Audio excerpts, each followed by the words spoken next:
नमस्कार दोस्तों, स्वागत है आप सभी का आपके अपने यूट्यूब चैनल रिटेल अड्डा में। तो चैनल पर नए हैं तो सब्सक्राइब कर लीजिए और बेल आइकन को प्रेस कर दीजिए ताकि वीडियो की नोटिफिकेशन आप तक पहुंच पाए। तो बहुत सारे लोग दोस्तों वीडियो देखते हैं, लगभग 90%, लेकिन अभी सब्सक्राइब नहीं किए हैं। तो प्लीज़ सब्सक्राइब करके चैनल को सपोर्ट जरूर करें। तो चलिए हम लोग देखेंगे बंधन बैंक में क्या प्रॉब्लम चल रही है। तो प्रॉब्लम की जड़ पे हम लोग देखेंगे कि बेसिक कहाँ से ये प्रॉब्लम शुरू हो रही है और क्या इसमें ये प्रॉब्लम किधर जा रही है।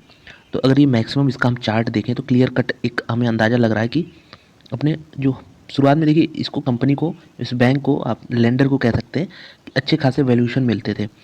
तो ये वैल्यूएशन आप देख सकते हैं 2019 के हाफ तक दिए थे, 2020 के हाफ तक कह सकते हैं, शुरुआत तक ये वैल्यूएशन इसे मिलते थे।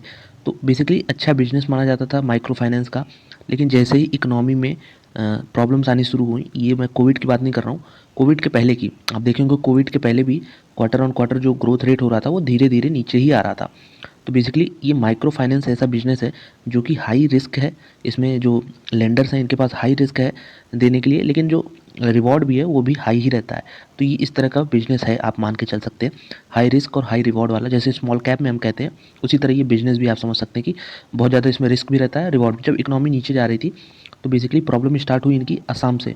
असम में कंपनी का बहुत स्ट्रॉन्ग होल्ड है और असम में इनके कुछ गवर्नमेंट रेगुलेशंस भी आए। और बेसिकली देखिए, माइक्रो फाइनेंस में कंपनियां करती क्या हैं कि जो इनका कलेक्शन इफिशिएंसी होता है वो काफ़ी अच्छा माना जाता है। क्यों?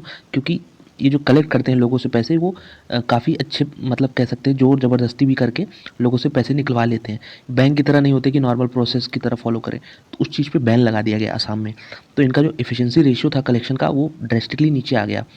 तो ये नीचे आने की वजह से थोड़े एनपीएस भी बढ़े हैं। आप देख सकते हैं कि अगर हम पहले की बात करें तो पहले के मुकाबले एनपीए काफ़ी बढ़ गए हैं। तो एनपीएस बढ़े हैं, सिर्फ बढ़े ही नहीं है, किस रेशियो में बढ़े हैं ये देखने वाली बात होगी। FY20 1.48, मतलब सब कुछ सही जा रहा था बैंक के लिए। FY21 यहाँ पे देख सकते हैं 7%, ये ग्रॉस एनपीए की बात कर रहे हैं, 7% ग्रॉस एनपीए बढ़ गया। उसके बाद FY22 आप देख सकते हैं इसमें कितना फिगर है, 11%। तो बैड से वर्स्ट चला गया ये केस, हम देख सकते हैं। तो लगातार एनपीए बढ़ना एक प्रॉब्लम है, लेकिन अब थोड़ा तो रिकवरी की कोशिश हो। तो ऐसा क्यों क्या कहा जा रहा है कि इफ़िशिएंसी जो है इम्प्रूव हो रही है, एनपीए जो है 11% से अब कम होने चाहिए। ऐसा इसलिए कहा जा रहा है क्योंकि अगर आप इनके दो मेजर मार्केट देखें, वेस्ट बंगाल और असम, तो इसके डेटा हम लोग देखते हैं सबसे पहले। तो यहाँ जो कलेक्शन की इफ़िशिएंसी थी, अब ये फिगर आपको बिलीव नहीं होगा, 49% तक पहुँच गई थी असम में। तो बताया गया था असम में रेगुलेशंस आए थे कि आप कलेक्शन के लिए अब इस तरह के जो हथकंडे होते हैं वो इस्तेमाल नहीं कर सकते। तो इसमें इनके कलेक्शन में ड्रेस्टिक फॉल हो गया। लेकिन अब धीरे धीरे ये फिर से 82% पहुँच चुका है, ये अच्छी बात है। वेस्ट बंगाल में 73 से 92 पहुँच चुका है, और पूरे एवरेज की बात करें तो 77 टू ये 93 हो चुका है। तो बहुत ही मेरे ख्याल से इम्प्रूवमेंट लगातार इसमें जारी है। और एक बेसिकली जैसे सिक्लिकल बिजनेस होते हैं, कोई भी आप सिक्लिकल बिजनेस देखेंगे तो उसमें एक बार डिमांड आएगी फिर नीचे आएगा, डिमांड आएगी नीचे आएगा। तो इसी तरह आपको माइक्रो फाइनेंस को भी ट्रीट करना होगा।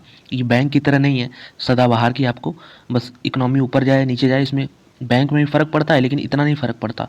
लेकिन माइक्रो फाइनेंस में आपको दिखेगा जब इकोनॉमी बूम कर रही होगी तो इनके देखेंगे आप क्रेडिट ग्रोथ काफ़ी दिखेगा आपको, क्रेडिट ग्रोथ।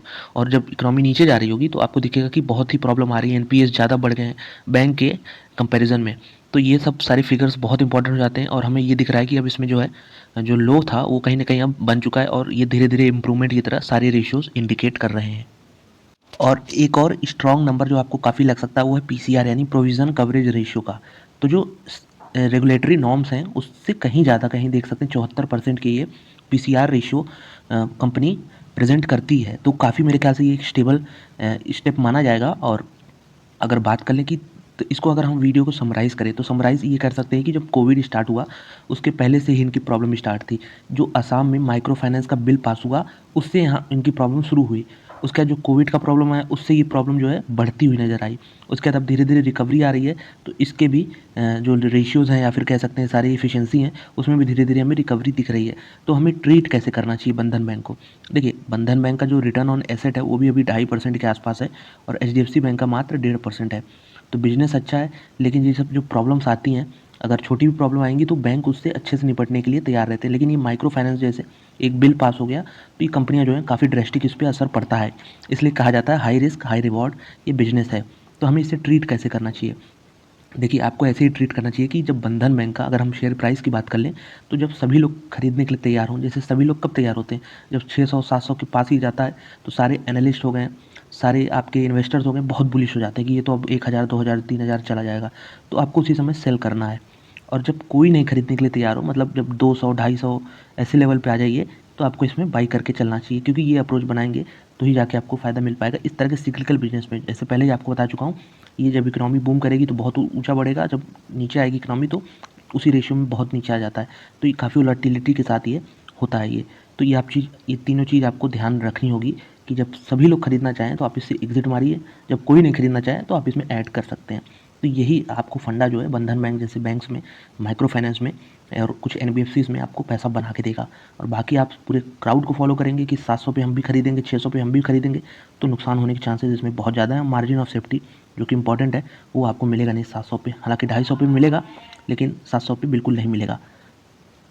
तो वीडियो देखने के लिए धन्यवाद। उम्मीद है आपको समझ में आया होगा कि बंधन बैंक में प्रॉब्लम जो है कोविड की वजह से नहीं, कोविड ने हाँ ज़रूर प्रॉब्लम बढ़ाया है, लेकिन उसके पहले से प्रॉब्लम शुरू थे और अब जो डेटा प्रेजेंट आ रहे हैं उसके हिसाब से लग रहा है कहीं न कहीं ये जो प्रॉब्लम है धीरे-धीरे खत्म हो रहा है। तो हो सकता है इसमें अब फिर से एक बूम का सीरीज़ स्टार्ट हो, उसके बाद फिर से ये नीचे आए, तो ये बूम का सीरीज़ 2-3 साल तक चल सकता है। तो मेरा ये राय है, पर्सनल राय है, ये बिल्कुल अलग भी हो सकती है, डिफ़र भी कर सकती है आपसे, तो इस पे अपनी रिसर्च भी करें। तो वीडियो देखने के लिए धन्यवाद। अच्छी लगी तो एक लाइक करें, चैनल पे नए हैं सब्सक्राइब करें। मिलते हैं आपसे अगले वीडियो में। धन्यवाद।